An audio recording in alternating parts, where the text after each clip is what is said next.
find the sum by hand. Then use a calculator to check your work.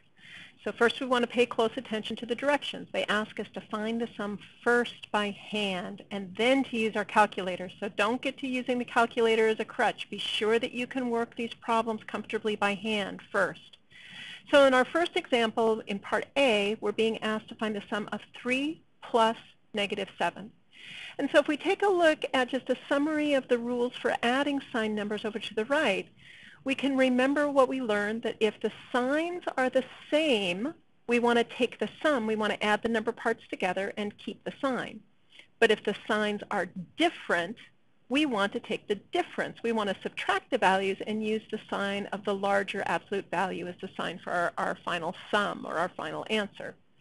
So in the example that we start with here with part A, we look at this and we say, well, we're going to find the sum by hand of 3 plus -7. And so we notice that the signs are different. +3 and -7 is what we're going to be adding. So we're going to take their difference. We know that 7 minus 3 is 4. So that's the difference. And so if we say, well, we've got 3 plus -7. Their signs are different. And so I know that my answer is going to have a 4 in it, but I have to think about if it will be positive or negative.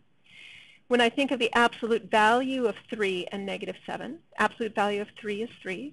Absolute value of -7 is 7.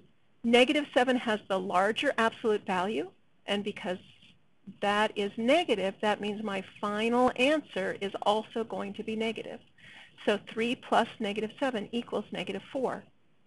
In our second example, we have another situation where we're adding two numbers that have different signs. Since their signs are different, we're going to take the difference. We're going to subtract those values.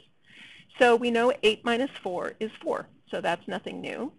So if we think about this as -4 plus 8, so again, we know that we're going to have a 4 part of our answer, but again, it's not enough just to think about the number. We also have to think about the sign. The absolute value of -4 is 4. The absolute value of 8 is 8. 8 has the larger absolute value, and notice in this case, the 8 is positive.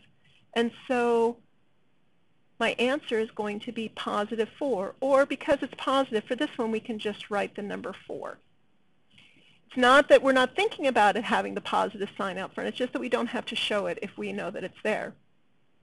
In our final example, -2 plus -5, notice that in this situation, the signs are the same. And so in this case, we want to take the sum. We want to add the two pieces together.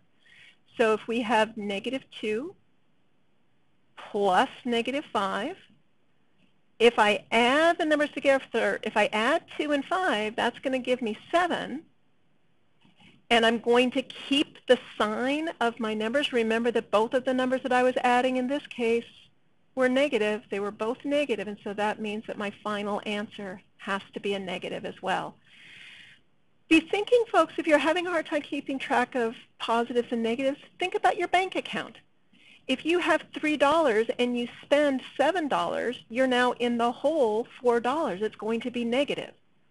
However, if you're in the hole $4 and then you make a payment for $8 to your credit card, now all of a sudden you have $4 to your benefit. You have $4 in the positive side. But down here, if I owe somebody $2 and then I add another $5 in debt, that's going to give me a total of $7 in debt. And that gives me that negative sign. -2 plus -5 is -7. It's not that a negative and a negative is a positive. A lot of us learned that somewhere along the line, but that's not true. A negative plus a negative will always equal a negative.